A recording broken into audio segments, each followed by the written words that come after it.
The first shipment of humanitarian aid has arrived in Gaza via a temporary floating pier, the U.S. military has confirmed.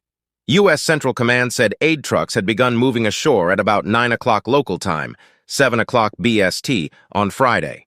Prime Minister Rishi Sunak said 8,400 plastic shelters had been delivered. About 500 tons of British aid, including tents, hygiene kits, and forklift trucks, is expected to reach Gaza via the pier, built by U.S. armed forces in the coming weeks.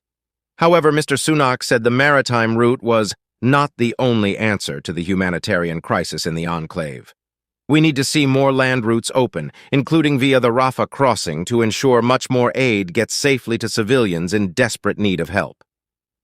UK Foreign Secretary Lord Cameron said, "Gazans are at risk of famine and in desperate need of supplies. Israel must ensure land routes are open and that aid gets safely to where it is needed." Both Mr. Sunak and Lord Cameron reiterated calls for the Israelis to meet their commitment to allow at least 500 aid trucks a day into Gaza, where about 2.2 million people are in urgent need of food, shelter, and other assistance. Also on Friday, White House National Security spokesman John Kirby said U.S. aid was arriving in Cyprus. It will be screened by Israeli authorities and loaded onto ships for delivery via the maritime corridor and would be loaded onto ships bound for Gaza, he told reporters. He added that it was important that the Rafah crossing, which Israel seized last week, should open immediately. Israel and Egypt blame each other for its closure. The pier is expected to provide access for 90 truckloads of aid at first, increasing to 150 once it is fully operational. British personnel have been working with U.S. counterparts aboard RFA Cardigan Bay to build and operate the pier.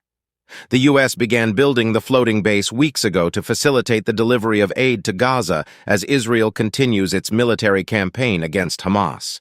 Hundreds of tons of aid arrived in Cyprus on Wednesday, where it was screened before being loaded onto ships for delivery to the pier. Smaller U.S. military vessels, capable of carrying between 5 and 15 lorries of aid, then transported it to the floating pier, which is several hundred meters long and fixed to the beach in Gaza. The lorries traveled along the pier before dropping off the aid at a marshalling yard on the beach. Authorities said that the UN, primarily the World Food Program, would be responsible for the onward distribution of aid. The Israeli offensive began after Hamas gunmen burst into southern Israel on the 7th of October, killing 1,200 people and taking 252 others back to Gaza as hostages. More than 35,000 Palestinians have been killed since then, according to the Hamarun Health Ministry figures.